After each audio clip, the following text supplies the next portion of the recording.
So, hi everybody, welcome to the show. Welcome to the conversation stream. A little bit different this week because I have not one guest but two, and they have already started in with their role-playing game shit. I was prepared to be double teamed about anarchism, and they're starting in with their role-playing game shit. Anyway, um, We're not. We were talking about poker. I So know. But then you had to get in a cheap shot about how it's a game with rules. made believe and made an assumption. Made an Anyway, assumption, Steve. And Steve, as yes, you were wrong.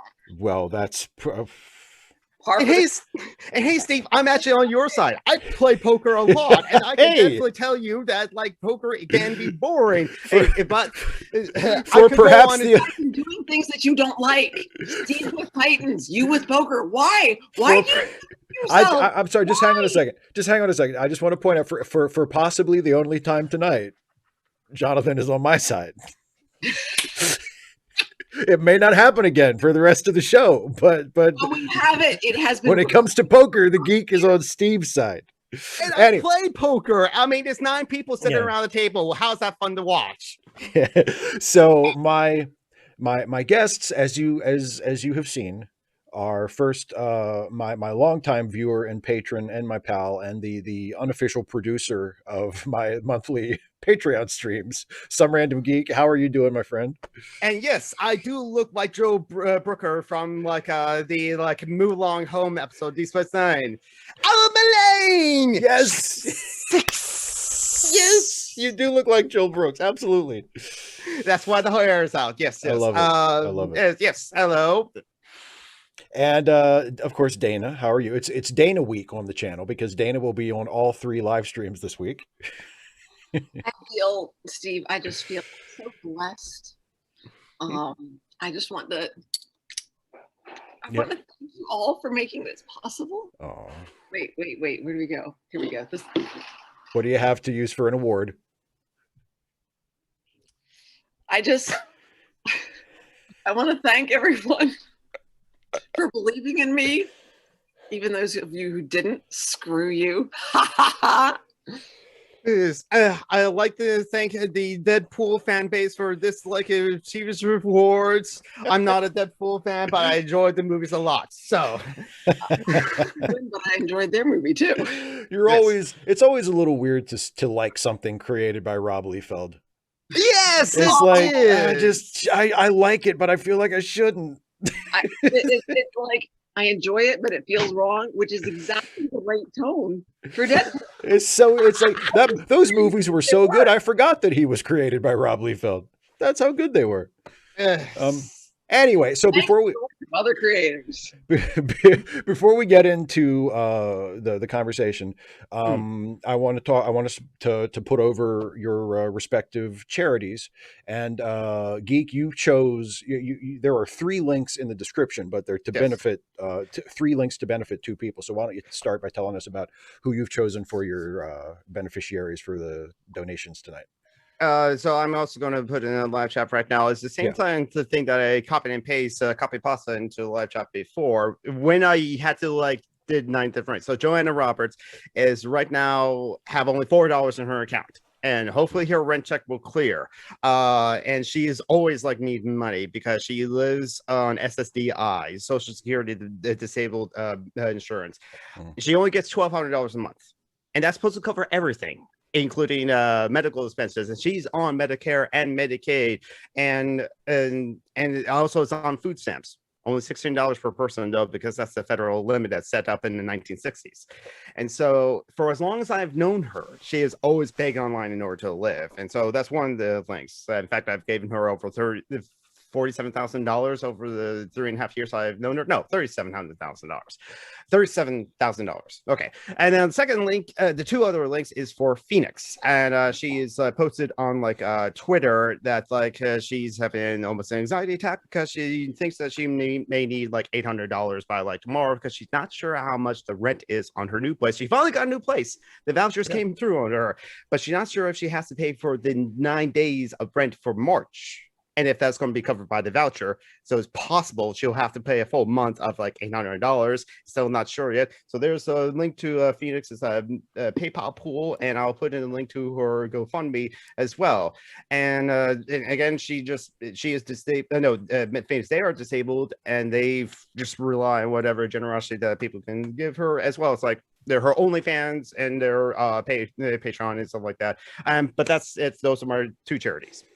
Yeah. So, and those are linked in the description of the video. And I mean, I've known Joanna and Phoenix both for a while, and they're good people, and they deserve more than, you know, what they've got. I mean, so if folks watching, if you want to throw a couple bucks their way to one or to both of them, please do so. The links are in the chat, and they're also in the description. And Dana, you have chosen the Georgia Coalition Against Domestic Violence. Yes. Can you tell us about that? Well, domestic violence is bad, Steve. Is it? I think, yeah. I haven't heard. Yeah. The Georgia Coalition Against Domestic Violence is, it runs a statewide 24/7 hotline. And so when you call this hotline, they provide immediate support, as in, you know, are you someplace, are you safe right now? Are you safe to talk? You know, essentially, do we need to send someone to get you somewhere safe? Yeah. But then once they establish that you're in no immediate danger, they can talk with you about what your situation is, and not just you.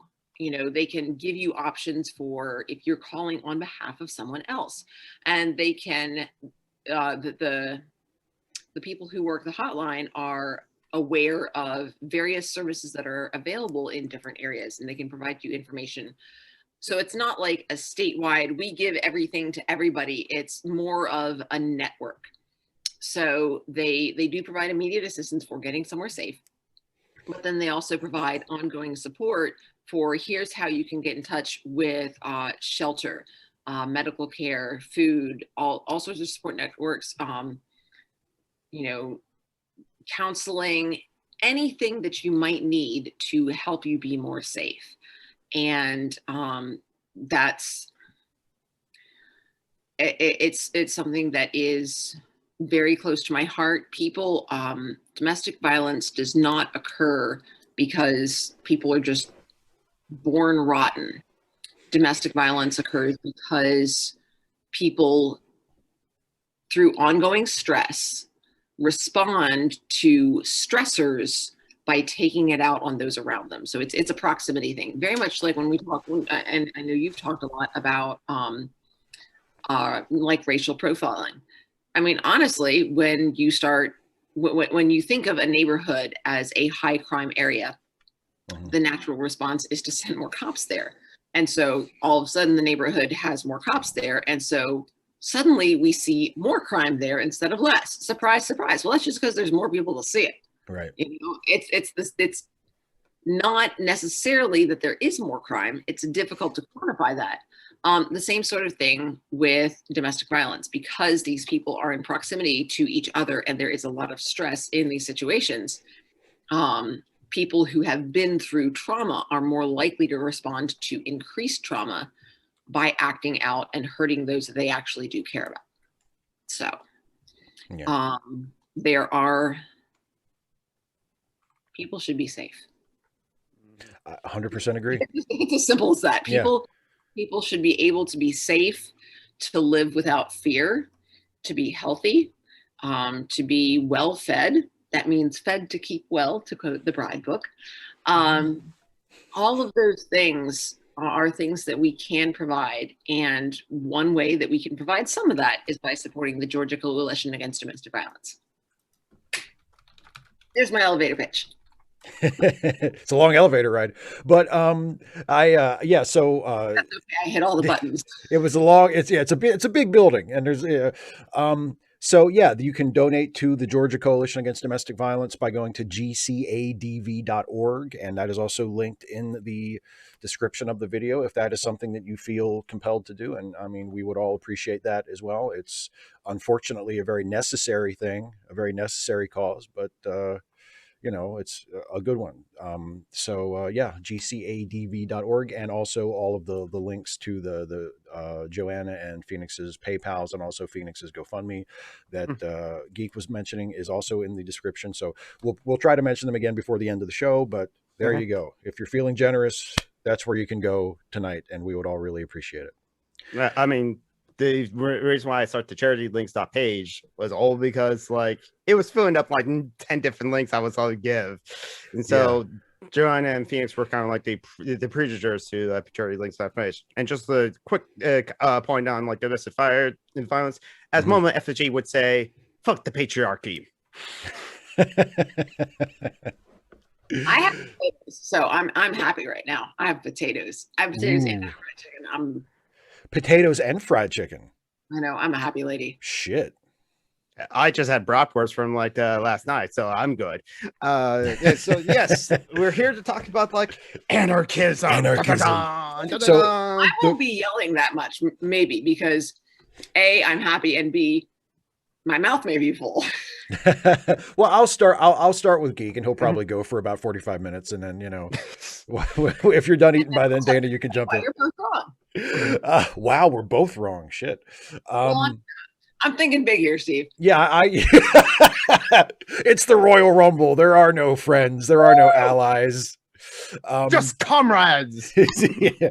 So, well, I guess Geek, you've talked about this a little bit when you've been in the patron hangouts and stuff, and I know you've talked about it, yourself and in other places. But I remember you saying that what sort of made you into an anarchist was seeing your friends and people you knew suffer under sort of the exploitation of capitalism, right? That's sort of what made you think, like, that's what radicalized you would say, right? Yes. That is so. Yeah, part of the bigger process of me also being feminist, blah blah. Found out my brother's the thing, knowing Joanna again for like 3.5 years, like when I first met her, it was like kind of like I said I watch anime and said, oh, have you seen Brotherhood, Full Metal Alchemist Brotherhood, and then started a friendship there. Then she would just ask me for, hey, can you help me out for a little bit, and so yeah, like it said, she only gets $1,200 a month, and she's not uncommon. There are so many people that like are on disability because they really can't work, and boy, is it so difficult to like prove that like they are disabled. Yeah. In fact, there's so like a lot of my disabled friends, Tevi the Wolf, hey Tevi, is in the chat. Like a lot of my friends, I think because of like Trump was trying to like save money, as it were, and instead of like cutting down the military budget, which no one wants to do apparently, there was more scrutiny. So a lot of my disabled friends have to reprove that, like, yes, you are disabled, we can't do anything. But yet they'll say, oh, but you can stand for like 5 minutes, so you should be able to get a job. And they'll always find a reason to like disqualify you from like paying out money when is not even enough, as it were. But as I think that was kind of like it started that journey to want to learn more. And so the other feminists I was like watching happened to also be socialists, and they always talk about capitalism, and so they bring that up. And then my own realization is like, wait a minute, if I happen to go up the corporate ladder, as it were, up the upper rungs, what about the people behind me? What about them? Right. Will they be there? And they'll be there for like 30 years, 40 years. Even back in like the 90s, there was like, oh, this thing of like 8-year-long temps that work for the Conan O'Brien show on NBC and all this other stuff. So, but then studying more about that, that's where I've also watched like anarchists, like YouTubers, as it were. And that's where they also talk about like the state, as it were, which I define as the group of people or the institution that owns the monopoly on violence, unsanctioned violence, like the cops, military, that sort of thing. And whereas like, and also the other forms of violence, not just like a shooting a person or knee on the neck, but also allowing people to just die because hurt the quarterly profit margin. Yeah. Climate change. It's still profitable to pollute the planet and dig for more fossil fuels. Our whole society is dictated on fossil fuels. So even before I identified as an anarchist, I knew that like the only way to like to be able to reverse climate change, if we can reverse it, or at least get to the point where we can stop the increase of warming, is to end capitalism. And so that's why I'm an anarchist, that's the word. And so since I've said I'm guessing an anarchist now, the below thought lines video on the stage, I've just been reading more about it, learning more about it, listening to a lot of Audible Anarchists, listening a lot to Resonance Audio, Right. and like and more, especially I just like no, and especially with like talking politics with other people, and how it's like, well, you see, and all this other stuff is like, well, they have to include the filibuster in the Senate or something like that, or other things. So like David Graeber would talk about how the founding fathers never wanted democracy. That's just radicalized me more. And so that's how I become like a more of a revolutionist, because like it said in the Dispossessed, power is not acquired through passivity, and I don't see how many people will be able to give up power or give up like their private property willingly, peacefully, without at least the threat of violence, as it were. But criminal anarchy is a thing, and guillotine memes are in fact just memes, guillotine memes, and so. Well, I think like that's the probably the biggest fundamental difference in terms of like our political views. I mean, me and you, and I think to a large extent Dana too, because Dana is, you know, well, she'll speak. You can speak for yourself, Dana, but I mean, I will. You didn't need me to tell you that, but just, you know, I'm not trying to speak for you when I say that, but is like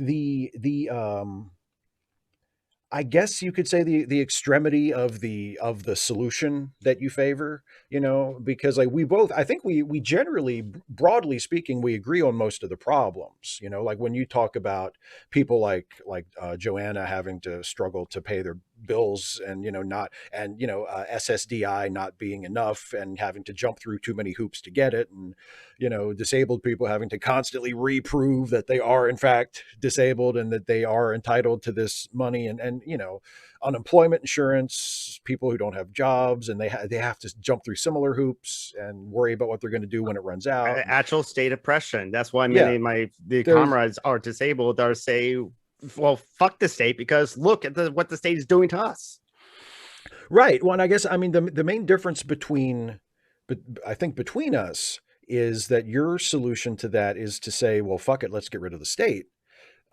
Which I can understand. Like, I mean, you know, I get why people, especially why people who have suffered, you know, under state policy and have suffered state violence, or at least state sanctioned violence, or, you know, state. I mean, I totally get why people would be like, well, just fuck the state, let's just get rid of it. And I guess the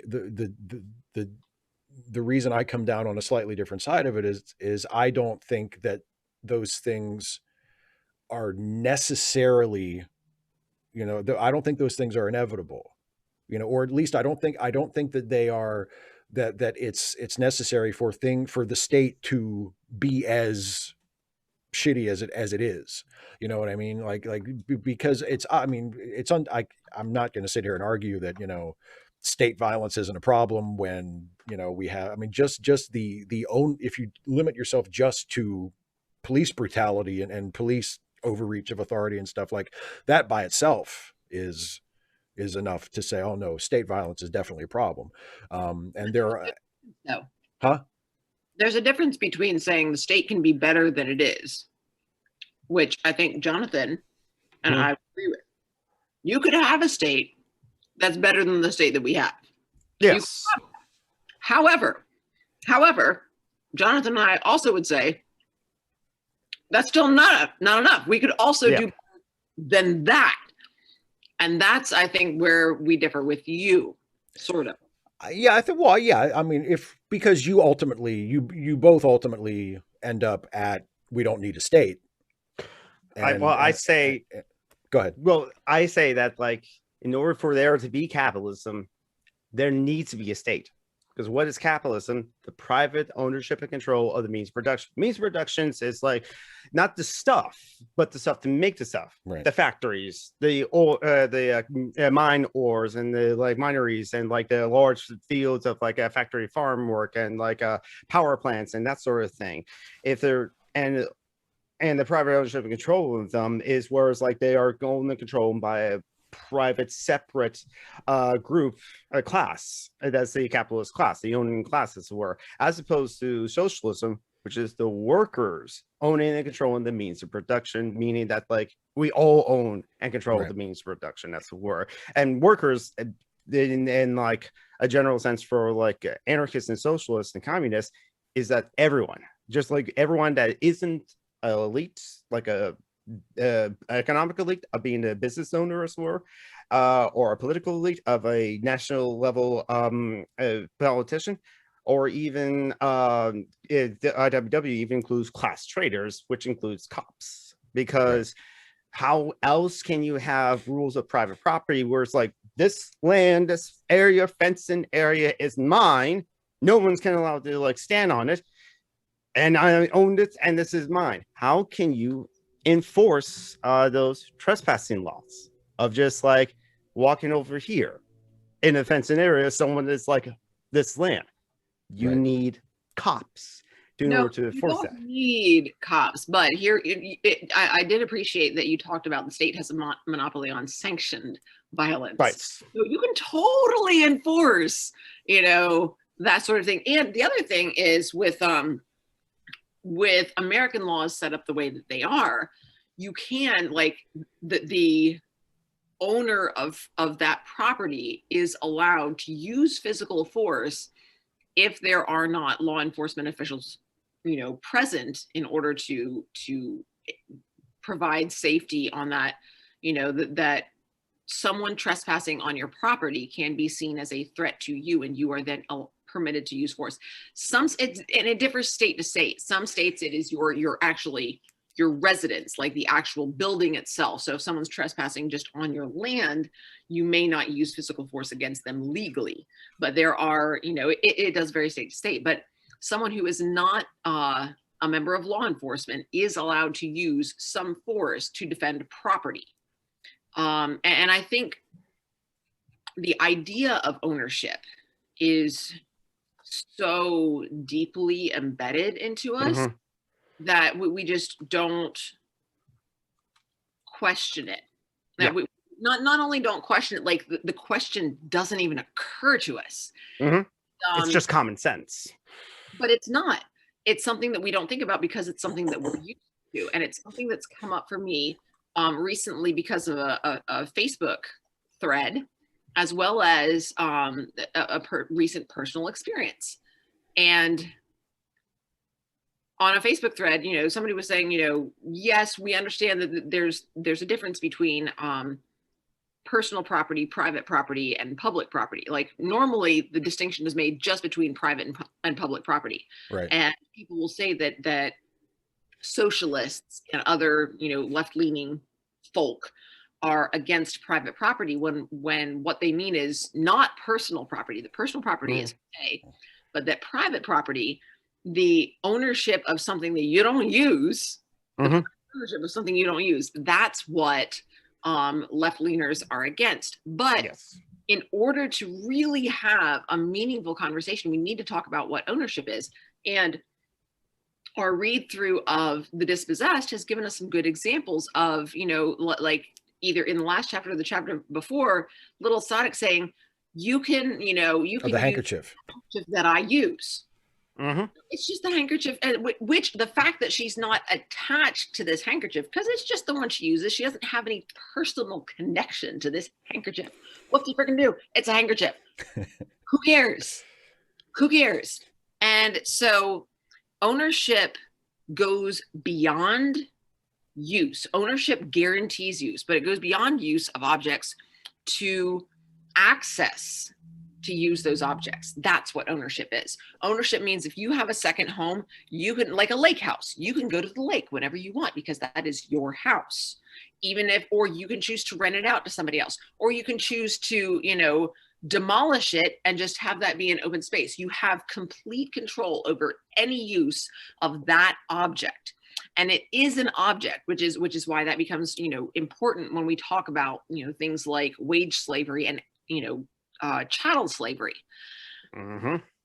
So really, but when we dial back, you know, and we talked about this with the dispossessed in terms of what we actually need to own. My argument is the only thing you really need to own is a toothbrush. That's it. That's all. And arguably fitted clothes. Toothbrush, because it's difficult to effectively sanitize in between uses. And, you know, you just don't want germs passed around. So it's a practical matter. Likewise, for somebody of my size, I ain't even particularly tall, but I'm tall. And it's hard for me to find clothes and shoes that fit well. And so if I'm just, you know, going to a common closet that everybody just, you know, gets a jumpsuit out of every day, then sometimes, you know, like Steve knows, you don't want a jumpsuit that's pulling at your crotch. Definitely not. And people will know what the hell that's all about in a couple of weeks. But they will if they watch next Friday's episode of the Ensign's Log. Episode of the new season of the Ensign's Log. Yes. So but yeah, anyway, yeah. On that. But so things like that do matter. But I mean, ultimately, if your clothes don't fit quite right, it's not a big deal, except in the case that, guess what, under capitalism, yes, it is a big deal because clothes are status markers. And so having recently gone shopping with someone who had literally 3 t-shirts, 2 pair of jeans, and 1 pair of shoes. That's it. That's all. So we went shopping. And we had some friends who helped out. And this person's like, why do you need, I have a pair of shoes. They're in good repair. Well, why do I need, I don't work in like construction or anything that requires me to have steel-toed boots. These shoes are safe. They fit well. Why do I need another pair? And talking with this person about different social situations and the comfort that comes when that dealing with strangers can be uncomfortable. Oops, sorry. Oh, no, you're okay. Yeah, we do it as a Skype call, so I get to watch it. Sorry, guys, none of you do. That was a suggestion, though, of just like putting it up on YouTube for people to watch it. Even if it's just a static image. Anyway, talk to me, and I don't think it would be the same. I don't think it would be the same with everybody else. You know, I don't know. Plus, it's not my decision, so it doesn't matter. So anyway, so talking about how this, you know, a new social situation with people you don't know is going to be uncomfortable, but you can make it less uncomfortable if you fit in. And so following social norms, it's a balancing act because there is also a desire to express your individuality. But at the same time, if you, when you stand out and people are looking at you like you're weird, that can be also, that makes an uncomfortable situation more so. And so the reason that we need more than that is because of capitalism, because we don't have shared access to the things that we need. So like Steve, if we actually had a functional socialist society, you wouldn't need your computer, because you could just go to, you know, the community area where you would have reserved a room that you could use. A library. Right. Like a library, but, you know, an individual room so that you could record your videos, have a green screen, whatever you needed. You could, you know, request, you could put in a request for this equipment, and, you know, it would be available to you, but you wouldn't have to worry about anywhere to store it or to take care, you know, you wouldn't have to manage it in that off time. I could, we've talked about this. How many pairs of shoes do you have? I think I have, technically I have 3, but I have one that I actually wear every day, and then another one, two more pairs that I haven't actually had to wear for a very long time. But technically, I have 3 pairs of shoes. I have way too many T-shirts. I buy a one when I go to an anime convention. I really need to just like donate a lot that I'm not wearing or don't care about, because like they're still in boxes right behind there. I've been living in this apartment for 6 years.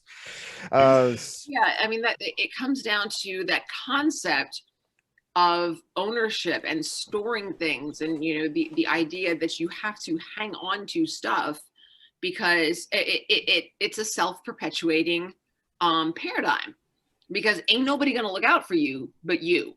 And so for me, what anarchy comes down to is the necessity of prioritizing community, which is why I'm trying to remind myself I don't refer to fellow leftists, anarchists as comrades, but I prefer the term neighbors, because it's about building that community. Yes. Even communism literally has the word, it's related etymologically. Community. Yeah, they're related, but like people don't get that at all. No, they think that like it's just a normal thing to give your neighbor some sugar. Hey, if you need to like fix your car, I'll be right there with you with my toolbox, or like I literally said this to a right winger. That sounds like commune to me.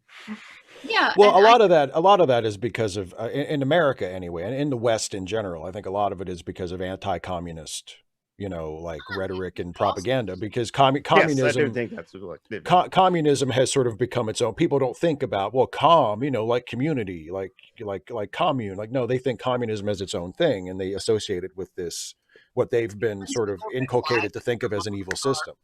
We've got we've got 50 stars on our flag. Woo! But, yeah, that's a bring that the whole idea of debt is I don't like the idea that you owe someone something. So when somebody asks me for something, if I can, I give it to them. They'll say, I'll pay you back such, and I'm like, no, I'm not. This is not a loan. I'm giving this to you. If you want to give me something at some other point, or if I need something, I may ask you for it. And if you can provide it, that's great. And if you can't, that's okay too.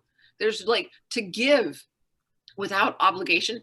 It's often presented as like it's a responsibility of the anarchist, but it's not a responsibility so much as it is an opportunity. It's so liberating to be like, yes, I can help you out. Here you go. I want to not have to keep this mental tally of who owes whom what. No, why? You don't have to waste your believe me, I've got so many other things to think about. I've got too much else to do. That's just one less thing that I have to worry about. Here, have this thing. You can have it. Just have it. Okay? Great. Teacher, my hands up. I want to add on to that that many indigenous societies actually advocate for that. My friend, the indigenous heretic, was on Corey Johnson's podcast, The Mind of Skeptical Leftists. It's episode number 4, where in that culture, Lakota culture, the Sioux Nation. So if you've seen Dances with Wolves, that's the indigenous heretics is like a group. If it's so manly. If you were generous, like if a friend or someone or like someone's cousin, someone else's friend is behind on rent, you can, if you go and just like go to the landlord directly and pay that person so that rent already, this is for so-and-so's rent. And then that dude who's just a friend or a cousin, it'd be so in love with you or grateful for you. They'll think that that man is the manliest man, which shows it's just kind of like cultural of like what we can define as like manly, and we can redefine it. Another someone, I saw this as a Facebook meme with the image of an indigenous person who happened to be like a indigenous heritage, like grandpa, something like that. Why is it if I have more stuff? What's important of getting more stuff? If I have more stuff, that's just be more stuff for me to give away. And it'll be me more stuff to help people out. If someone is cold and need a blanket, I will give them a blanket. If they're hungry, I will give them food, as it were. And so that reminds me of another Jonathan. One of the sermons that John Wesley gave started off by saying, gain all you can. That was his principle, is like, get a good job, make money. like John Wesley, one of the founders of Methodism. Get a good job and make lots of money. Now, the second point was save all that you can. Don't spend your money wastefully. Save it up. Build up a fortune. And like, just when his audience, his parishioners are going, wait, this is not what we expected from you, sir. This is not what we're used to, especially from a man who lives on like nothing. But his third point was, the reason you do this is so that you can give all that you can. Right. Because, and it's not even about building up your reputation. It's just like, it's because helping someone out, it's not that, you know, the universe will reward you with good fortune, because sometimes it won't. It's just, it feels good to help someone, even if they don't appreciate you for it, even if they're not grateful, even if they don't even know who it came from, even if nobody finds out, does not matter. The fact you knowing that you did something that helped somebody out makes you breathe a little easier. You know you did it. And that's what matters the most. Yeah, my concern for like my Phoenix or Joanna's situation is kind of gives me a bit of anxiety because people have noticed, you know, they've now other people who I don't even know, or they follow me on Twitter and that start tagging me and say urgency, $800 by like tomorrow because my landlord says like they gave me an ultimatum for, and I hate landlordism. I have been criticized for a meme I posted and saying that, you know, maybe Mao was right, but it was a joke, but they didn't take the joke. Anyway, that's the whole story. But that's the thing of like, you mentioned this with Daniela last week, about like, there's just as many homes as there are way to more. Way more homes than homeless people. Yeah, absolutely. But several times more. Yeah, there's a reason why they do that. They will spend more money to police people to keep those houses empty, because for the real estate agents and real estate investors who want to like tell people about all these prospects that will be good for their portfolio, something like that, China or a lot of other different like businessmen from many different places. Right. It's profitable for those companies to keep those homes empty and have it at that set price, as it were, which is out of reach for like most people. And some of those same real estate investors also finance a lot of politicians in those like places, and even nationally. And so it's in the politicians' interest also to help keep those homes empty. And also on a systematic system, capitalism requires poverty to function, because if there we wouldn't want to work at a minimum wage job at McDonald's or whatever job you can place if you didn't have the need to have to like pay for rent, pay for food, pay for all those things. And so you accept the terrible job. I wouldn't want to work at any job where we were abused and disrespected. Yes. Right. Yes. There are plenty of people. I mean, if you think about what McDonald's does, let me tell you, last week, I think I went through and I got a McDonald's breakfast down in Chickamauga. Let me tell you, I love Chickamauga McDonald's. Their drive-through, like nobody's business. The food is hot, it's fast, it's good. The people are cheerful. I do miss their drive-through cashier. I remember this woman from like, it's got to be at least 5 years at this point, but I'm an English teacher, and she had an alliterative greeting for every day. She would, you know, as you drove off, she would, or as you came, she would have a marvelous Monday or have a wonderful Wednesday. And she was always, and some days she wasn't feeling it, but she would always make an effort. And so I would always tell her that it was good to see her. And, you know, there are people who, even if they didn't need to work to survive, would choose that sort of job. Yes. You know, but the whole point of it is, if you didn't need, like, if you didn't have that threat of starvation and homelessness and pain and death, there would, you know, you could just walk away. You just walk away. And I have a job that pays my bills, and I also have jobs that I don't need. I work as a tour guide and a character actor and security at an amusement park. Just at various seasons of the year, not since COVID, but, you know, I have.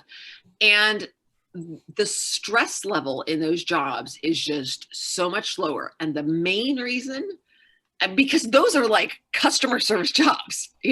Normally you would, the stress level of the job itself is higher, but overall it's lower because I know I don't need it. There's no need. I don't have to be there. I'm there because I enjoy the work and I enjoy the people. I choose to be there because I care about the work. And it makes all the difference in the world. That your employer and the people that you work with cannot abuse you. And if they do, you just walk. I want to answer to a question that Joel Trochesky has, because this is a common misconception that people that's okay, so like so who's going to want to be a plumber then? Exactly. Daryl Trekkie just asked that. People who enjoy solving problems, people who enjoy helping out. Yes. Yeah, I think people would probably still want to be plumbers in a non-capitalist society.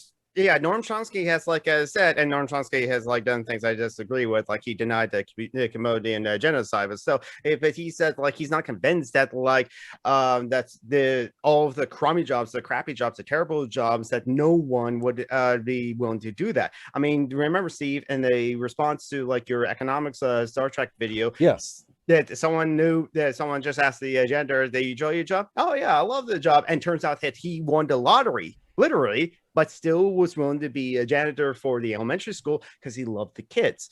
So right. It's to me, it's not proven that if and even if there are terrible jobs, absolutely terrible jobs that we have to be able to work themselves. Well, David Graeber reads something that Peter Crompton said. Peter Crompton said, what? If the rich were forced to do coal mining, they would have automated that job instantly, because they would realize how terrible that job is and how dangerous that job is. But because there's always what the leftists would call the reserve labor force, then there was never a shortage of work to people willing to work in the coal mines, even children. Did someone ask you a month ago on our last Ask Away of unregulated capitalism? When was the time was unregulated capitalism? Near the turn of the Industrial Revolution, where especially in Britain, but in other places, child labor. 16-hour days, children in coal mines, children in those machineries for 16 hours. We had to fight for those regulations in order to no, if you're under 14, you can't work unless for very, very, very special circumstances like acting. And right. and you have to and labor rights workers had to fought a bloody war to just get the 8-hour day that we are used to now. And weekends, we didn't have weekends until a lot of labor activists had to fight for it. Hence why May Day, which is in the US is called Loyalty Day. Well, I want to hang on. I want to throw something out. Okay. To both of you, because you just brought it up when you alluded to it a little bit when you mentioned the video I made a while back about the economics of Star Trek. Mm-hmm. And you also said something earlier about how capitalism requires the state, mm-hmm. because ultimately if it goes that high, the state is necessary to sort of enforce the rights of the profit of what would be called in proprietarians. What would be that's what I was getting at in what in Shevik's world, what would be called the profiteers or the proprietarians. Mm-hmm. And I know you wouldn't. I don't think either one of you would support this as an ideal solution, but does it go the other way? If capitalism requires a state, does the state require capitalism, or could there be? I mean, could there be a state and not necessarily like a Soviet Union type, ultra authoritarian state, but an acceptable form of a state in a completely non-capitalist economy? Okay, so there are different reasons there are different and sometimes overlapping reasons to exist each. Yes, a state can exist without capitalism. No, that doesn't necessarily mean it's going to be acceptable. It might be better than the state necessarily that has both statism and capitalism, but I'm going to have issues with it because it's going to have, Random Geek said, that it has the monopoly on acceptable violence, and because it's going to have a hierarchy of, yes. that power structure. I also want to hop back. Oh, where did it go? To something 8DX said before it's out of my chat window. The large part of any of my life stresses have been financial. Without those, I'd be a better person. And they add able to enjoy life more. But Yes. I really want to go back to that because, you know, that's one of the reasons that I picked the Georgia Coalition Against Domestic Violence. There's so much stress that capitalism creates, and it results in domestic violence. Like, Yes. I mean, the underlying cause of domestic violence isn't bad people. It's the stress that makes that, not makes, let's say, you know, let's keep people responsible for their own choices, but makes it difficult for people to, makes it harder for people to avoid lashing out.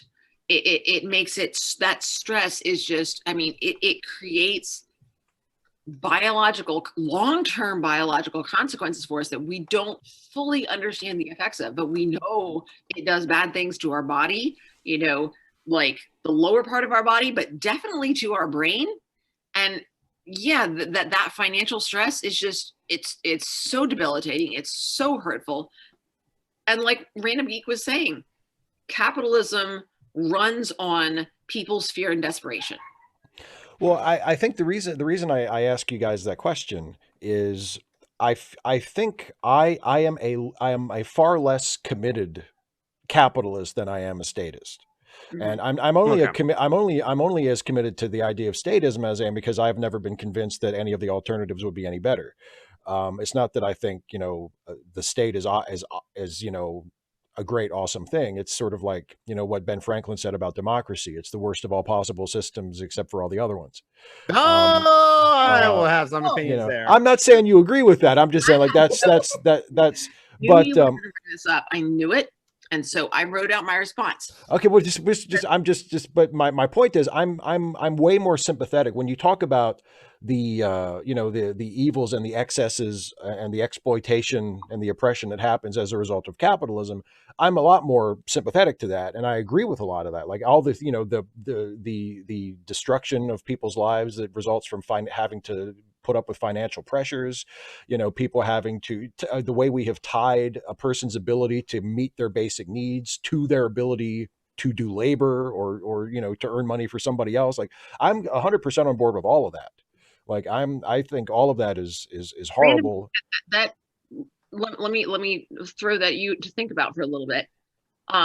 So because you're about overthrowing the state and overthrowing capitalism, what about going at it the other direction? Overthrowing capitalism or dismantling capitalism first, and then working to supplant the state instead of, you know, just sort of building on the momentum gained from dismantling capitalism and using that to pull apart the state. Now the thing is people are doing that of trying to like build the societies you want to see in the shell of the old, as it were, built from the ground up. And that is definitely a much better like tactic to go about these things, as opposed to like we can do this the old-fashioned way with freedom potions, as because we kind of like saw in like January 6th, who were that's like no, it's not a good idea, because that's most likely going to more like happen here in America, as opposed to like a leftist like revolution. Granted, and so many people still have like think revolution, they only think of either the French Revolution, so guillotines, or like the Russian Revolution, and then it led to Stalin, and that's bad. And it's like, okay, so the question is like, okay, work to dismantle capitalism first, and then the state later. Well, the thing is, I think this is where you and Dana and I are going to disagree on. Okay. And that's for in the countries with just the state but no capitalism, do the workers in those states own and control the means of production? Because if they're owned and controlled by the state instead of the workers, and that's that they create already like a class of elites there that kind of like own and control the means of production and can run everything. And if there's like very little or almost no direct democracy there to do accountability on the state, as it were, that's where it's just like, then I say, then the state is now form of capitalism, as it were. So, which is why Anarchopath said this on Twitter, that like state socialism is a transitionary period from capitalism to capitalism. Yeah. I know many like communists that are Marxist-Leninists and Marxist-Leninist Maoists. I don't have too many disagreements with them because I much prefer those as opposed to like tankies, because it's one thing for people to be liberals because we're brought up to be liberals, and most what the Western democracy is a liberal democracy. So we kind of like the default think like liberalism. Tankies, they chose to be Stalin apologists. So fuck tankies, screw tankies, screw Stalinists, and yes, Vladimir Lenin also did some terrible things too. I'm not a Fidel Castro fan either. He did some great things in his country. He also like jailed dissidents and did some terrible things. So I'm not going to be apologist for those. But that's one disagreement, as it were. USSR was not communist. I wouldn't say it's socialist. I will say they're state socialists, and to which I mean state capitalists. And same thing with Cuba and Vietnam and Cambodia and any other like and China, any other like state socialist countries, as it were. Yeah. Go ahead. You mentioned, that you're much more statist than capitalist, or at much less capitalist than statist, if you want to put it that way. I'm much less committed to capitalism. It's easier for me to imagine a functional world without capitalism than it is for me to imagine a functional world without any kind of a state. Yeah, that's probably the best way to put it. The underlying issue for you, if I understand it, which is what I responded to, is how to resolve conflict without statist authority or some hierarchical authority. That's part of it. That's one of my big issues. Yeah, that's not the only thing, but that's one of the big issues I have. Yeah. Right, but it's 10 till. So yeah. Oh yeah. No. Go. Yeah. But yes, please. I'm aware of that. I mean, we can go a little longer than the hour. I mean, we've done that before, but yeah. I mean, yeah. I wanted to. Because when we've talked about this previously, you've talked about being against mob violence. So, and the escalation that creates. But statist authority results in police violence and the escalation that creates.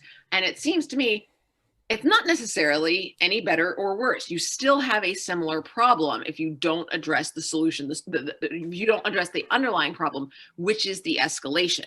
Additionally, I would say that citizen retribution is not ideal, but is preferable to state-sanctioned violence because it carries the weight of personal responsibility. That when there's an executioner, that's somebody else. Yes. But when you carry the weight of whatever retribution is going to be carried out, right, that's something that you have to take much more seriously. Additionally, you also have to carry the risk. You have to consider the risk of reprisal, the risk of further response. For example, as a great example, I'm going to put something in chat. This is an NPR article. This is actually an ongoing series. This particular one is about, and please forgive me because I only ever see it in text. Rojava. Yeah. I don't actually like watch or listen to stuff because I'm impatient. I really can't. Like with text, I can go at my own pace, or I can go back and look at something if it doesn't make sense. When it's just like streaming, then you're stuck with whatever pace they go. And so they have a community response team, and I would really and if you prefer streaming, they do have the audio version of it there. So Deralter Trekkie, I'm not for revenge, and I'm not for and there's different. I'm gonna get it wrong. The idea of not just rehabilitative justice.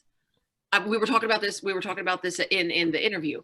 Not restorative justice, but restorative justice, because rehabilitative justice says there's something wrong with you. Restorative justice says there's something wrong, and some of it is you, but some of it is the situation that you are in, that has resulted in you choosing to do something crappy. So restorative justice looks at all of these factors and doesn't just say, oh, we need to fix you, you're a bad person. Right. So it goes beyond that. And that's what they're doing. It gives some, the article and the interview there gives some really good examples of how they do that, with how they, I mean, because they're dealing with ISIS. Yes.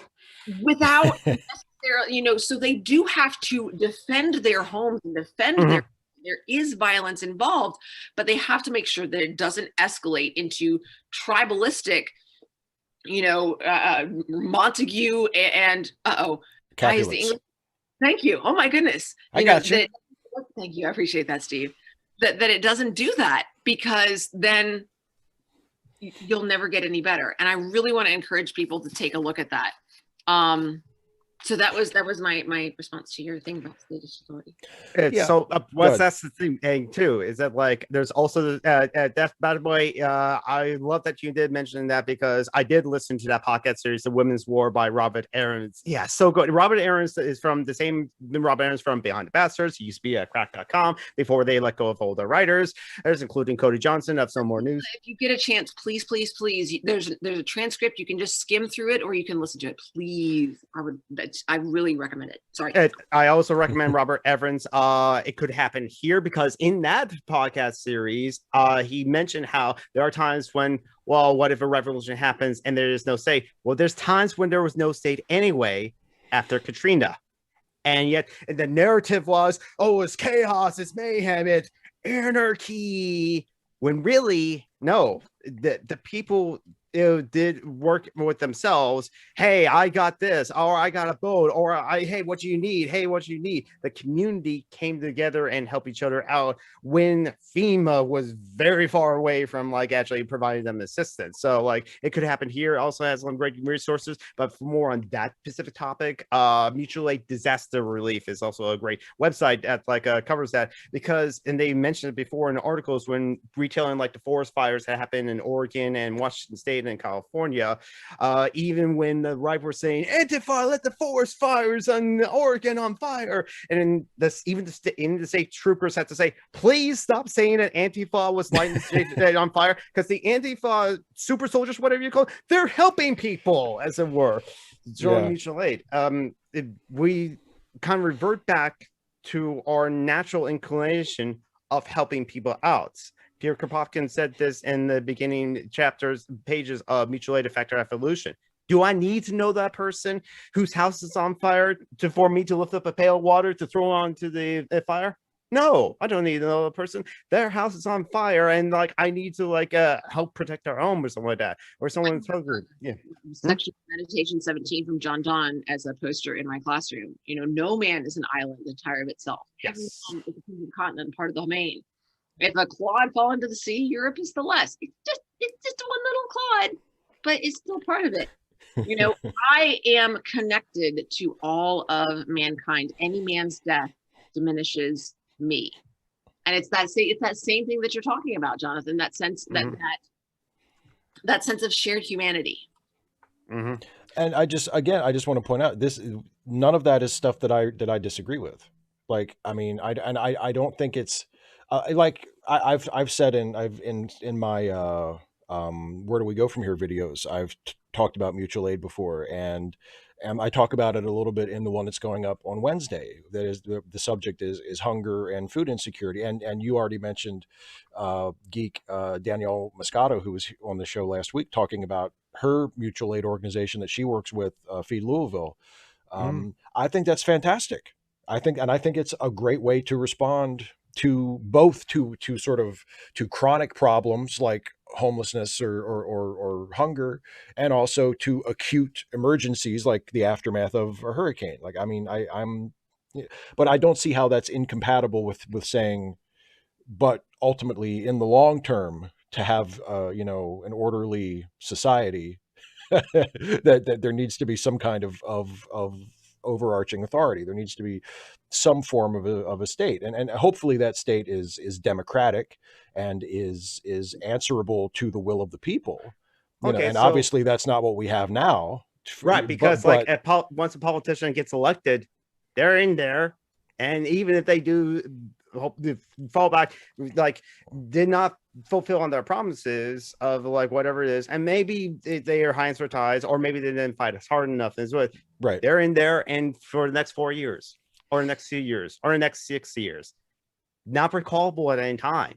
And also, they're representatives as opposed to delegates. If the representatives, they make the laws. But if, like, in an anarchist society, if the decision that's being made, should only involve the people that it matters, actually. If, like, should we build this road? How about the people decide? Like, if we want to lay this pipeline through this area, oh, the white people don't want it. Let's throw it over here. Oh, the indigenous people don't want it either, but tough luck, we're the state and we're going to like enforce that. And even when people protest at a Standing Rock, the state come in with like tear gas and then all that stuff. So it's just more democratic. And like, imagine if like as a city council or something like that, we're all there, as it were. And I still don't see like how we can't make decisions, even a large group of people, democratically. Not necessarily if I first past the post. That's another confusion between anarchists, as it were. We don't think that democracy as just like counting out the votes and whoever like wins. Okay, this is the decision we go with, and the 49% of you will just have to like suck up and deal with it. It's consensus. Yeah, it really what you can do together. Yes. And so if 49% of you want to do something different, it's entirely possible that you can do something different. It's not necessarily all or nothing. And it encourages you, and in some cases forces you to look at alternatives you might not otherwise have considered. So Jonathan, I've actually got some questions for you. Sure. James Scott, who's a Yale professor of political science and anthropology, and I'll see if I can't, here we are, from this article. He wrote like 3 books, because I think I listened to an audiobook of one of them on anarchism. No idea, but I put the article in chat. And he said most revolutions ended up installing a state that was more oppressive than the state they had destroyed. Now, unfortunately, in his article, he doesn't say why, but I want to know, why does that happen? And is it possible to not do that? And if so, how do you do that? And how come we haven't done that yet? Well, I think, why hasn't revolution led to an improved, at least an improved society? I think it's working for the Zapatistas down in like Mexico and Chavez in Mexico. They had their revolution in 1994 and they're still around. The Java is like it has some like struggles, but they're still around. And now that's just always a constant thing. Yes, the Russian Revolution, not just that, those examples. Why does it work in some cases and not others?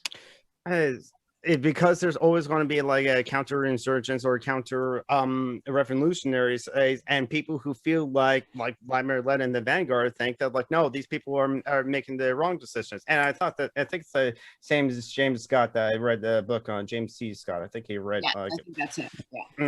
Yeah. But like, I just don't see. It's the same James C. Scott that wrote 3 anarchist books. It's on the Anarchist Library, actually. Author of Seeing Like a State. Yes. Okay.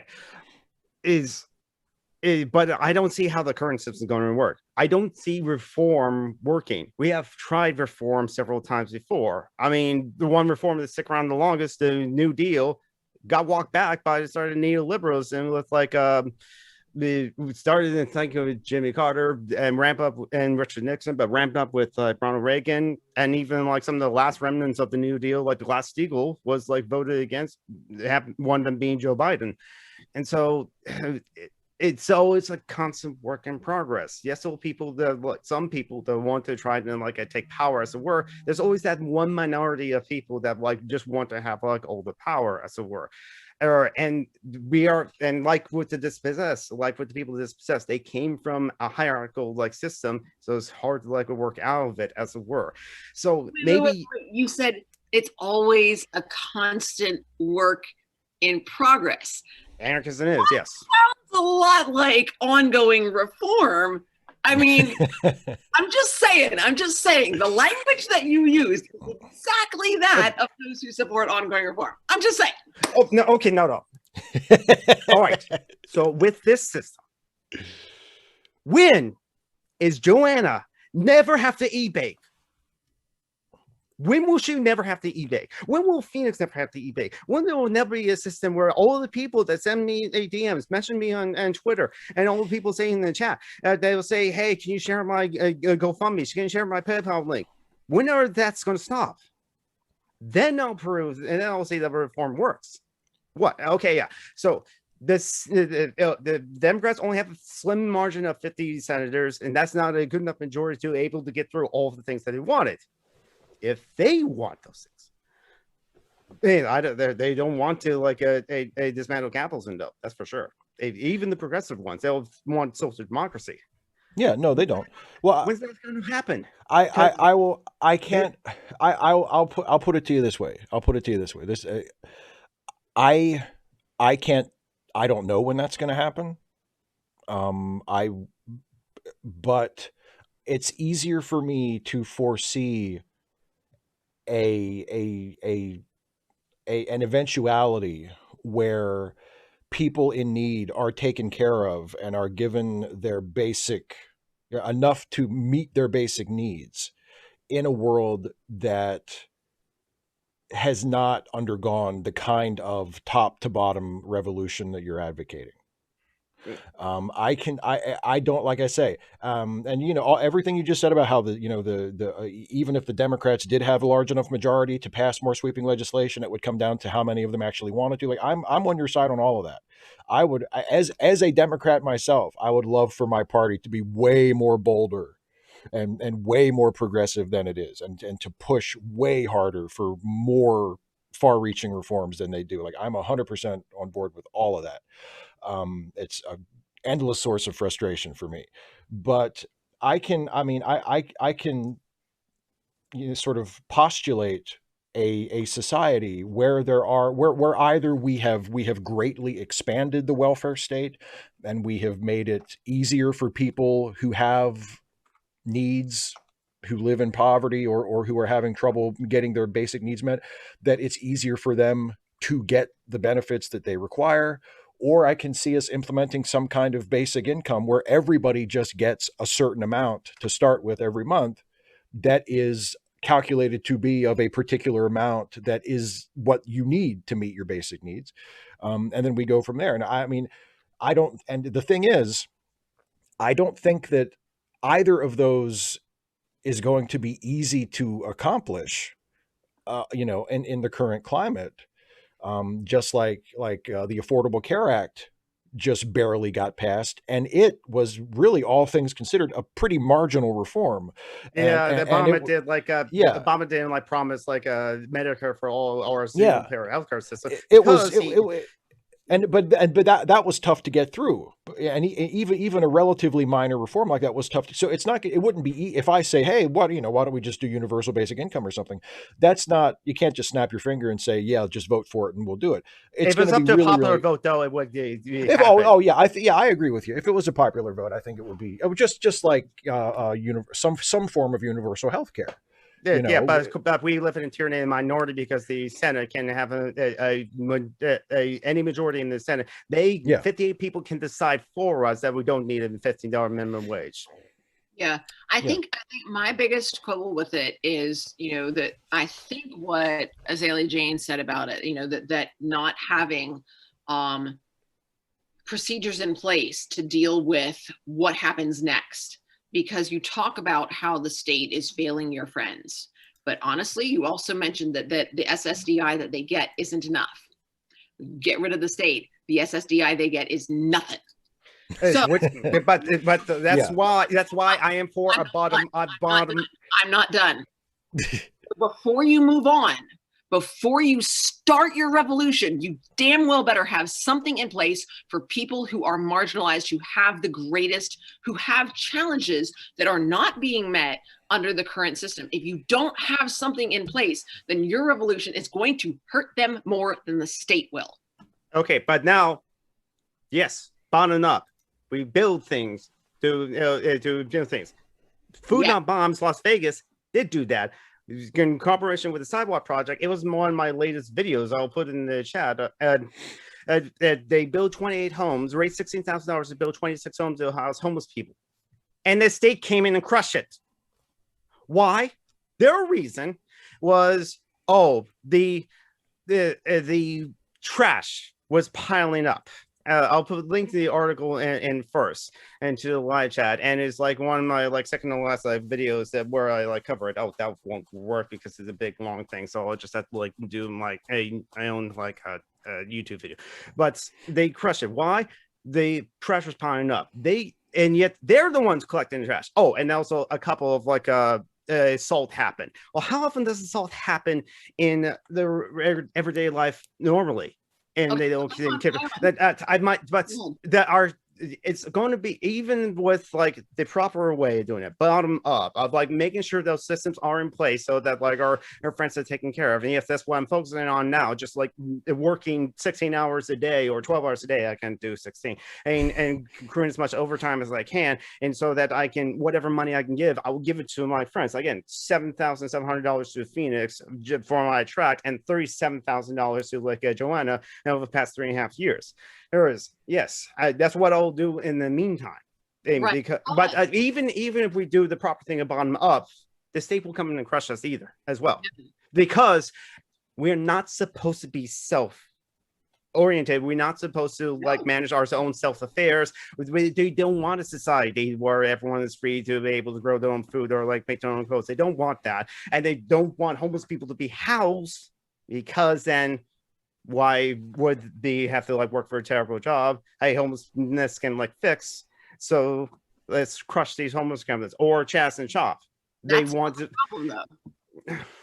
So yes, there is the problem of housing people, feeding people, and all of that, but there is also, you know, another problem that you have to be prepared for is the state response. Okay, so looking at your revolution, and not necessarily, you know, either way, it's going to be a long hill, uphill. If either way, we have to do the impossible. I'm sorry. Either way, even if the old state is gone, though, you know, there are still people around who will have supported the old state. So part of the issue then that you have to resolve is what you're going to do with the sympathizers, or those who were comfortable under the old way of doing things. You have to be prepared for a response either from the state, the remnants of the state, or from someone else. You know, you have to be ready for that and know what you're going to do. So John Brockman, no, that's not a new argument. Okay, and it's not even an argument. It is saying you have to know what you're going to put in place and how you will maintain that structure. Not hierarchy, but yes, structure. So you have to have those plans in place. Otherwise, either your friends aren't going to get the resources that they need, or they're going to get squished by people who were more comfortable with things the way that they were. So that's the problem you talk about the state coming in after these houses were built and, you know, saying, oh, well, they didn't follow these rules, which, let's all admit, were baloney. Yes. Being ready for that ahead of time needs to be part of the plan. Knowing to respond to that before they crush the houses that you've built, so that you have a PR machine that can deal with that, that can do the nice white lady thing and say, I don't understand why somebody would do this. They're just threatening to take our houses. These are our homes. This is our neighborhood. We love each other here, and we're going to take care of each other. And it's really important to us. You know, that sort of thing is not violent, but it's incredibly powerful if you use it effectively. We just need to, regardless of what path we take, reform of like voting the right people, voting or deplatforming or voting out the conservative establishment Democrats, as Joe mentioned, Nancy Pelosi, Chuck Schumer, Joe Biden. Well, we can't do it with Joe Biden now, because the Democratic Party is run by the conservative wing of the party. Then the progressive caucus is there, and that's my representative Anna Smith, who like worked with Ilhan Omei's office, and Ilhan Omei was awesome. But I'm so but even when I expressed just a rant to him in an email, but he responded, and one of his representatives called me. Their suggestion is affordable housing. Okay, yes, if my choice is like nothing or affordable housing, yes, affordable housing, but again, the bar is as low as hell for that matter. But affordable to whom? Exactly, because like because if my problem with affordable housing is just a band-aid as opposed to actual measure to like address the homeless problem, is that it still accepts that the housing market is a thing, and that proposal of affordable housing, okay, maybe is like the only thing that will likely get passed. But I say no, abolish the housing market, make housing an actual human right, meaning guaranteed housing. It's not enough to say it is a human right, like Medicare is a human right. No, they have to like guarantee it. If we have a state, they have to like guarantee those things for the citizens, like not only universal basic income, which is marked to inflation, but also price fixing on foods, price fixing on like housing, price fixing on utilities and water and on all this stuff. And there were many countries that did have that, but they were not as strong as the United States, as we came in like crushed them, or they planned a coup against their like democratic leader. To look at like Latin America, all across the Middle East. What the hell we were in Iraq? Definitely no WMDs. It was to bring democracy to them. Only 1% of the Iraqis actually legitimately believe that like the America's here to bring democracy to us. Most of them believe, yeah, America, they're here to bring democracy to us, but the democracy that America's was willing to. So that's another thing, the problem with the state as well, the military as well. I want to because we're probably closer. We're probably closer to the end than we were than we are to the beginning. But so, if anybody watching, if you have questions for me or for Dana or for Jonathan, you can throw them in the live chat. And I want to, since you're talking about housing already, and 255 AD has asked this question a couple of times in the chat already. What do you think? And this is to both of you. What do you think housing looks like under socialism or under your preferred arrangement of society? 255 AD says, I don't like the idea of living in dormitories. So like, what do you think housing looks like when you talk about guaranteed housing? You go first, Dana. Oh, you have a lot of notes on that. You go first. This is related to the things that we talked about in the research interview that I did. We were specifically talking about public spaces that encourage conversation. And so what I said was, we need to have interior and exterior spaces. I said, everything must be as accessible as possible. You need people to take care of it. Also, food, all caps with an exclamation point. There must be food of a variety of types, but also someone taking care of it. Not everybody remembers to be careful about cross-contamination. I have, friends with celiac disease, but all of this comes down to variety and maintenance.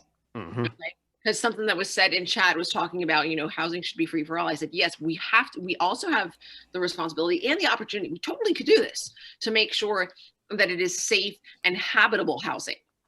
And that's something that often gets brought up with donated housing, or donations, period. That people donate crap. And it's, and that the people who are undeserving, well, they get the crappy things because we don't want them anymore. And that's our noblesse oblige. So there is a responsibility. There are some free housing, or free housing or donated clothing that should just be shredded. Yeah.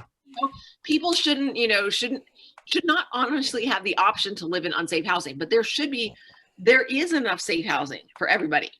So that needs to be part of the deal, that it's safe, and there needs to be a variety of types, as I think in answer to 255 AD, because 255 AD, I think all people deserve some privacy, but some people will want to live in more apartment style houses, or homes where, you go out the door and there's a bunch of other people there and there's a communal area and maybe a shared kitchen, something like that. But there are people who are like, no, they're Steve. Right. Who would be like, no thanks, I live over here, I have my own kitchen, I have my own bathroom, I have my own place, I don't need to interact with people like all the time, thank you. There's a cafeteria where if I don't feel like preparing my own food, I can go and have food here, and that somebody else cleans the dishes, and that's nice, and there are people there, but I don't necessarily have to talk to them.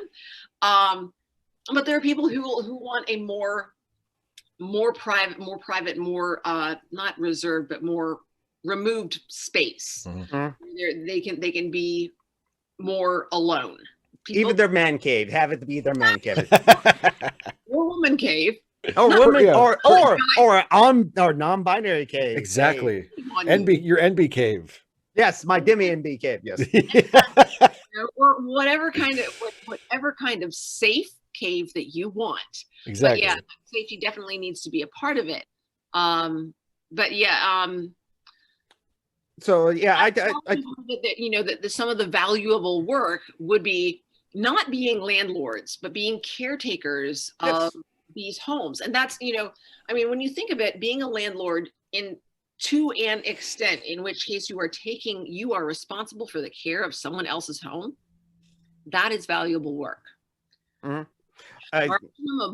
Making bank off of the labor that they do, and then they give you money, and then not maintaining the residence, that's not cool. But maintaining the residence of someone else so that they can do the work that they are called to do, or that they are passionate about, and they don't have to spend all their time fixing the drain, fixing the roof, that's totally legit. It's totally legit. And I think that needs to be that sort of it's not landlording, but caretakering, more of that can be part of an anarchist utopia. Well, Letrano brought this up on one of our past social justice alchemists as well. She can't cook. It's difficult for her to do. Well, yeah. She's also disabled. She's unable to cook. Yeah, it's as many for I don't have any excuse. There's so many different things, but some people don't like to cook. I love to cook actually, and so I know of simple stews and curry recipes that I don't mind cooking for the large enough group. And hey, the others can clean the dishes as it were, or do other communal things. But also because of communism, as I define it as, from each according to the ability. If someone can do a lot, that's fine. One person edited 1,000 Wikipedia articles and loved doing that. Wikipedia is a communist model, and the web is very communist as well. I mean, open source, and to each according to need. If someone needs mobility assistance because of their disabilities, yes, they should give it to them. It's not about fairness of equality of everyone treated equal. It's more of equity, as it were, where it's just everyone gets exactly what they need to have a fulfilling life, as it were. I like that word, fulfilling, too. Mm-hmm. So any other questions that we have? There's a good question in the chat from Lisa Garrison, who is asking if a workers collective generates a surplus under communist theory, aren't they entitled to the profits of their labor? Certainly. I will say I don't know a whole lot about communist theory, but what I would say, the idea of workers controlling the means of production, I have chosen, and I don't know if this is the official meaning or whatever, but I have chosen to interpret that as not having paper pushing managers telling you how to do a job that you know how to do. It's not necessarily about controlling the profits. I mean, the profits just go out to everybody, even people who can't or who choose not to work. Everybody gets the profits, everybody. But the workers, if this is my job, I do this job, okay? Please just let me do my job. Just let me do my job, okay? And then the workers get together, and if some schmo is not coming in and not pulling their shift and saying, hey, will you do this for me? Hey, will you do this for me? Hey, will you do this for me? Then the workers together say, hey, what's going on? Do you want this? Do you care about this work? Do you care about what we're doing? Because there are no bullshit jobs. We're all doing something that matters to the community and matters to people, something that we have joined because we believe it. That's a syndicate. Yes. We want to do this work. So if you don't want to do the work, why are you here? So that's what I see the idea of, the workers controlling the means of production. It's not about the profit. Everybody benefits from the profit. Everybody benefits from the product or the service or whatever it is that's being produced. So I would say no. Yeah, and that's the thing too as well. I just see it the surplus goes to the community as always. There's always been a surplus. The scarcity is just fabricated under capitalism of food and housing. Water be a bit tricky, but the thing is if there is a scarcity of water, well, capitalism is exacerbating that Flint, Michigan still does not have clean water, and they've been patient for 6 years. Jackson, Mississippi, just finally got their water cleared after like the winter storm. It's the same cold snap that like affected Texas, affected Mississippi, and Jackson, Mississippi had like a boil your water report on there as well. And so yeah, it's up to like the commune as well. But the thing also that they want to share. Who doesn't want to like share? Especially if like it's food, this will go rotten. Yeah, go ahead. Take as much as you like want. I mean, it might be fully spoiled eventually, as 40% of the food that is grown never gets eaten, because we produce 1.5 as much food to feed the whole world. But yet, because food is treated as a commodity, it's like, if we even have police officers outside defending a dumpster full of food, because dumpster diving is against the law in some states, or some provinces, or some cities, or even feeding the homeless. There was a man in Florida, yes, a Florida man, but a 90-year-old man, who was feeding the homeless, got arrested. They did it again. I got arrested again, and said, "I'm going to keep on doing it until we do this." Now the question, Director Chucky also asked any book recommendations. So I already tapped in the chat of Debt for 5,000 Years by David Graeber. Danny Cole mentioned Bullshit Jobs, and David Graeber also wrote a book on that, Bullshit Jobs as Theory. Danny Graeber's work, may he rest in power, is great. Actually, I've been reading direct action iconography on my Twitch channel, actually, and the VODs are up on my YouTube channel. The various other books are here, just these are fantasy books and are born from a friend or a friend lent me. Yes. Turtles All the Way Down, Art of War, the Snow Crashes there. Then Jim Crow, that's an excellent book I need to read. Critical Race Theory, History of Japan, Manufacturing Consent. Yes, I have Manufacturing Consent. And various other books. Oh, Star Wars manga and the Paris Commune and Crash Overdrive. Yeah. Okay. So, so other book recommendations: Anarchy Works by Peter Gederluz. That's a good introductory text, and that's more recent as 2010. If you want an older text as like introductory, but it's still very good. Amazon Bookman's The ABC Anarchism, or What is Communism and Anarchism? Because like any like kind of arguments that you will get of like how does it work? Amazon Bookman does from 1899. At that time or something like that, answer those questions. So any other questions from the live chat? I don't think there's any more. I wanted go ahead. You got bored and stopped reading, but that's perfectly fine. You're like, I don't know. As far as I know, they ain't got YouTube police. You can still come and join us in chit chat. And as a teacher, that gives you an important role in discussion, because when we make points that aren't clear to those who haven't read the book, you can ask questions to help us clarify what we're talking about. So that's important as well. 255 AD did ask a really good question about like how would a restaurant look like? How restaurants work? Yeah. Oh, okay. So this is the one thing I want to bring up. Back in the how economics works in Star Trek, Cisco's restaurant, as it were. Yeah, people just come in and say, I want this, or I want this, or it could be like a buffet. Actually, there's footage from Catalonia during the Spanish anarchists during the Spanish Civil War, where it's just like, take the bread off the just restaurants of a giant buffet. And that's how I see it working, because like they just go into like Cisco and order food, and there you go. And yet people, some of your, and this shows how like almost like default the idea of the system we live on now of the transaction. People suggested, oh, they must have a card in the back pocket that will like scan them as they go in and scan them as they go out, and it knows how much that they have, and it'll deduct some kind of like credits or something like that.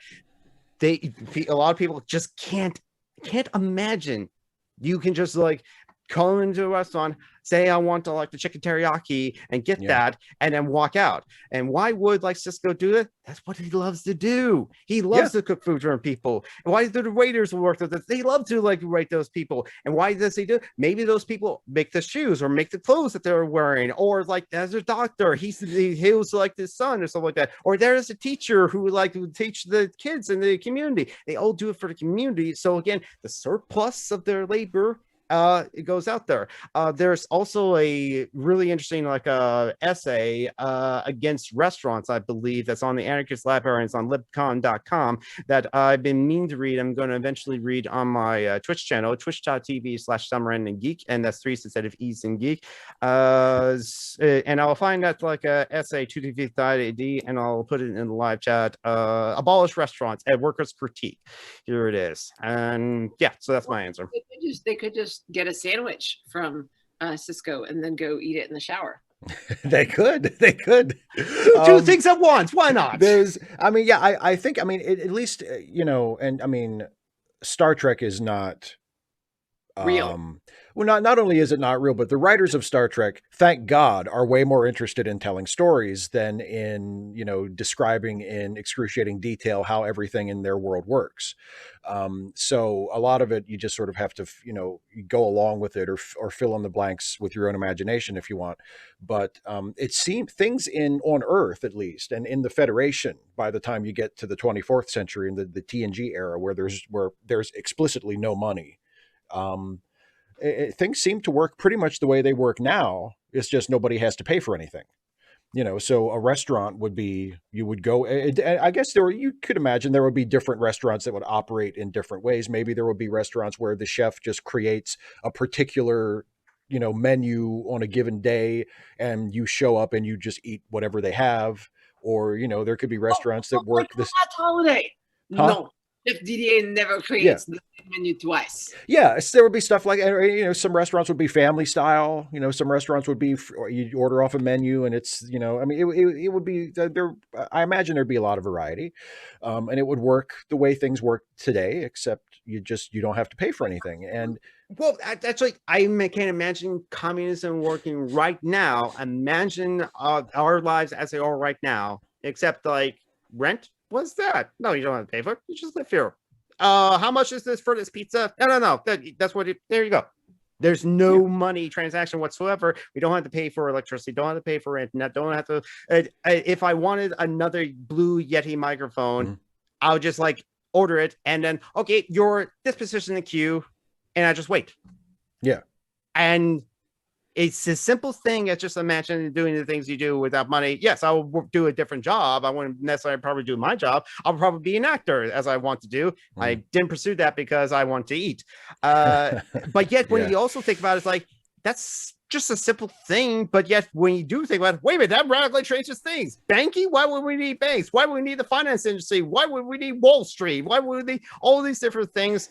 And that's one of the things that both Dave Graeber figured out with both jobs. Even some people have said, yeah, this entire industry doesn't need to exist. Or many people's bureaucratic jobs at the government, the state, they didn't need to exist because they didn't have to determine who deserves to get money and who doesn't. They should just get what they need in order to get by, as it were. So we can have communism right now, but society is not ready to do that because the common misconception that it is, and I think underlined a lot of the opposition to anarchism or stateless society, fear.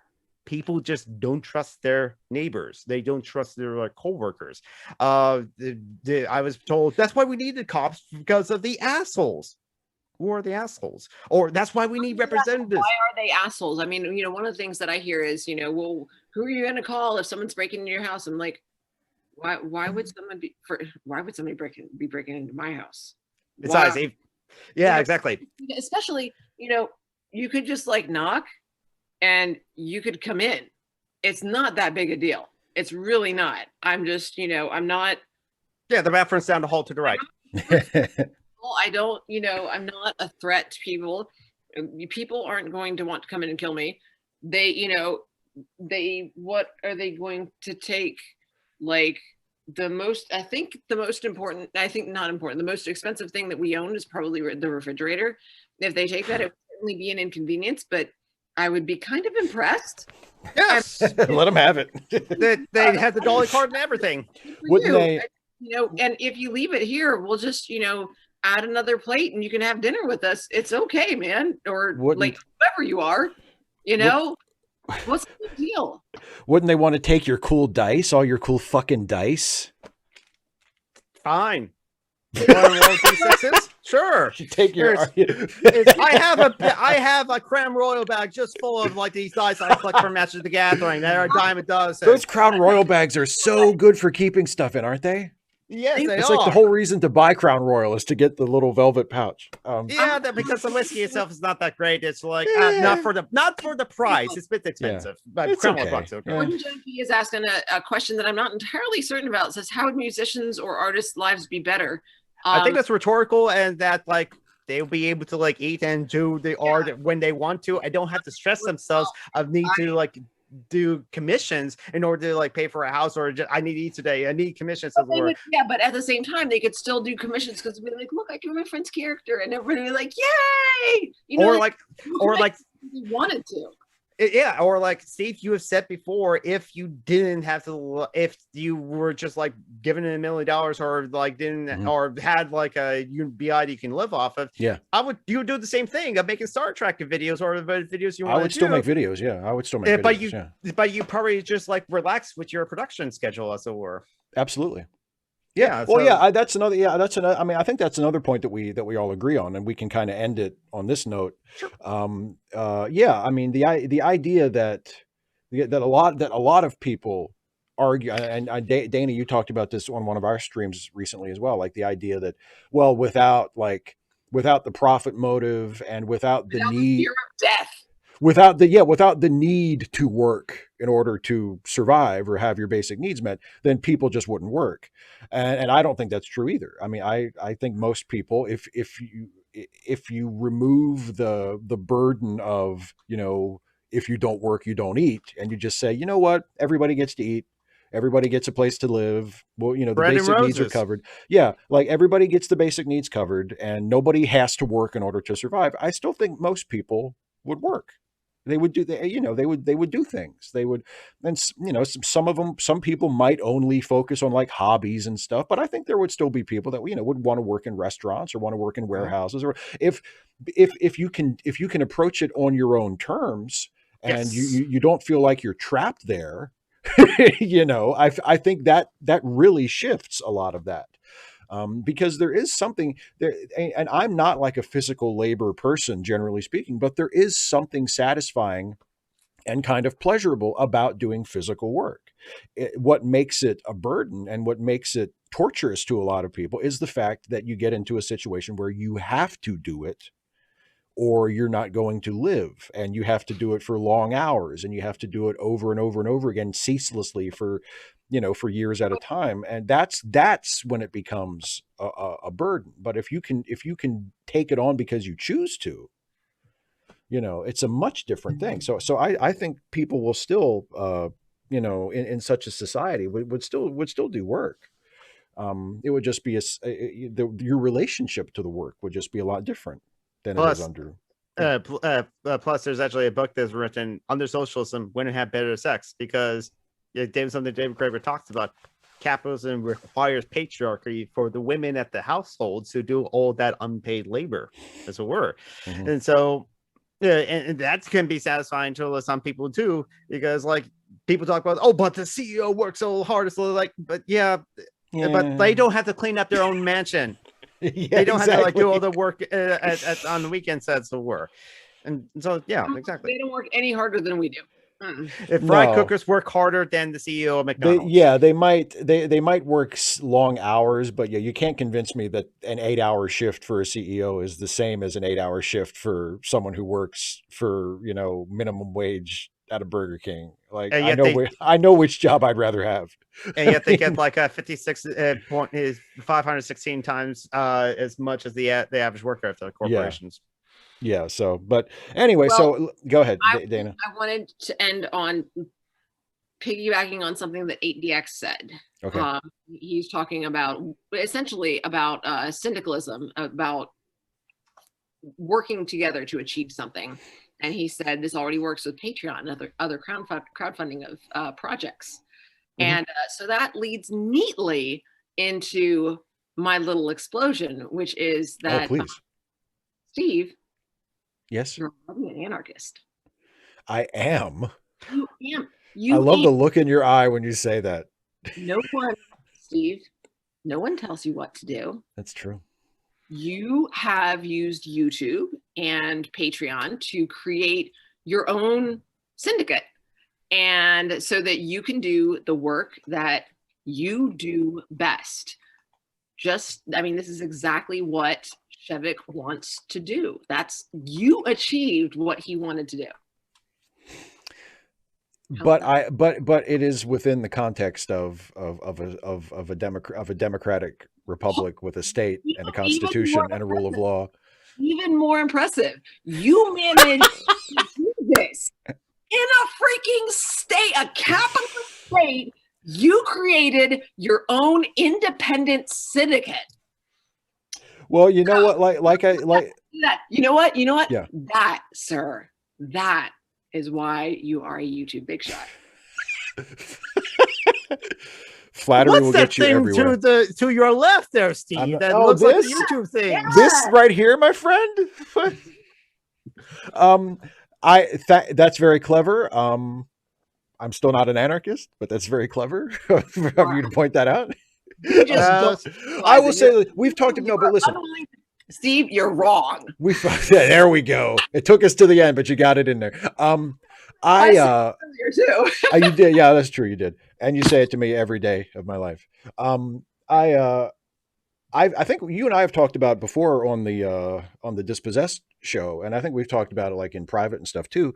There are aspects, and I mentioned it tonight with mutual aid. I mean, there are aspects of anarchist theory or things that anarchists tend to promote and favor that I think are great, and that I have no problem with at all, So yeah, what you're saying about how, you can, through a crowdfunding service like Patreon or something, that someone can, if you can get enough people to support you, a person can make their own job, and that's great. I mean, presumably, assuming that things would work the way anarchists hope they would, that kind of thing would happen all the time in an anarchist society. And it happens sometimes in our current society. And I think that's great. It doesn't mean that I think that the best way to organize society is to just not have a state at all. But I'm really grateful and happy that things like that can happen. And I mean, that's, I would never. Well, there's and if you say like that makes you an anarchist, well, okay. Well, you can have governance without government. We'll have to do another live stream where we can talk about that in more detail. Oh yeah, because I feel like that deserves more time. Yeah. I feel like that deserves more time than we have here. But yeah, we've already gone almost 2 hours. So yeah, we should call so it. Yes. let's remind everybody about the charities, about Joanna and Phoenix's PayPal's and Phoenix's GoFundMe. Copy pasta into the chat right now. Absolutely, and also, and just as the usual charity links page that you put together and keep up for everybody, that's down there too, and also it's always down there, even under like other people's like streams. But like I don't promote that because like that guest is also doing the charity thing, so I didn't want to like overshadow. Was like, oh, that's a good charity, but here's charity thing. No, give to this one instead. Yeah, exactly. So I appreciate that. I appreciate that.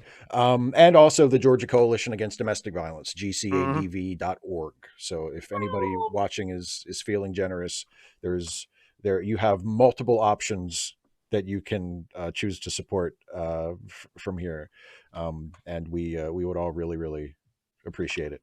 So promotion time. Yes, Dana Cole has a YouTube channel, and you put up a video just today, right?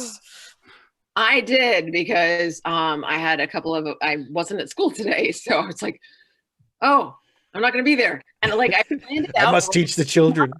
Well, tomorrow's a work day, and I got it backwards, and like tomorrow was the day they were going to be working on their project, and then I went and I looked, and I'm like, wait a minute, they need the lesson that goes with working on the project, and today's the day I'm not going to be there. Oh God! So I like type it out, read the script. Is it good? It'll good. Steve's like, yeah, it'll be fine. I'm like, okay, let's go. Hey everybody, there's a bonus video. Oh my goodness. there's Dana Cole's channel, youtube.com/c/Dana Cole Dares. And I guess, yes, I'll promote myself. Oh, yeah, I know you hate to do it. It's Summer Random Geek on Twitter, and that's 3 instead of E's and Geek. Summer Random Geek on Twitch and Summer Random Geek on YouTube. And Social Justice Alchemy every Sunday at 2 p.m. Eastern, 11 p.m. Pacific, which right now is 7 p.m. UTC. The daylight savings is going to actually finally affect like the rest of the world, as the word, because for some reason the U.S. was ahead. Just George W. Bush wanted to turn back the clocks. Hey, I made the sun come out a bit early. And on this Sunday, our guest is the very lovely Dana Cole. Oh, hey. Yes. And so, yeah, so Social Justice Alchemy, just search for Social Justice Alchemy. It's below on all my other videos. And so the Social Justice Alchemy YouTube channel, I will put the link to the YouTube channel into the live chat. It is also a podcast, and you can find it on all your podcatching apps. We now are on Stitcher and iHeartRadio. And yes, it's on Spotify. I'm not sure it's on SoundCloud, so we'll work on that. And and on Tunes as well. Yeah, Steve. Why do you take so long? You know, I'm also, by the way, That's why I asked. Okay.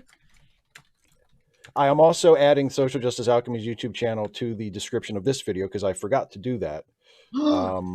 I didn't tell you to add my Twitch channel either, but that's okay. I remembered to add your YouTube channel and Dana's YouTube channel, but I thought I know he's going to plug Social Justice Alchemy, and I should add that to the description, and it slipped my mind and I forgot to, but it's up there now. I should have been more proactive, like I do on the Patreon streams, and also like mentioned that too. But yeah. So links are in the description. Links are in the live chat to all the plugs that were just plugged. And thank you two so much. This was so much fun. This was just, I really did, you guys. Yeah. And we didn't even fight that much. That much. I did get heated, which I thought that would happen, but we didn't fight. You didn't Jimbo us. Well, Dana, you did have disagreements with me and challenged me on my things. Yes, absolutely. It's weird how, like, even though we disagree about no nonsense. It's weird how even though we disagree about stuff, we still like each other. I don't know. Is that allowed on the internet?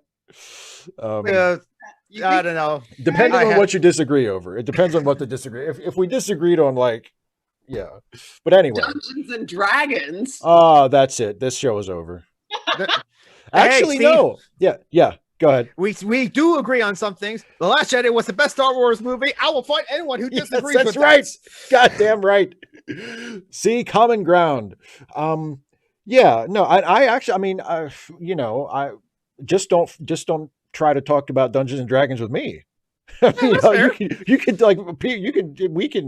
talk about it all. I don't give a shit. Play it 24 hours a day. Have fun. Have a great life. It's just not my thing. Please, please don't drag me into it. Just hold on. Let me roll my response. That's totally okay, Steve. Just let me be. Anyway, so thanks everybody for watching. Thank you, Jonathan and Dana, for being here.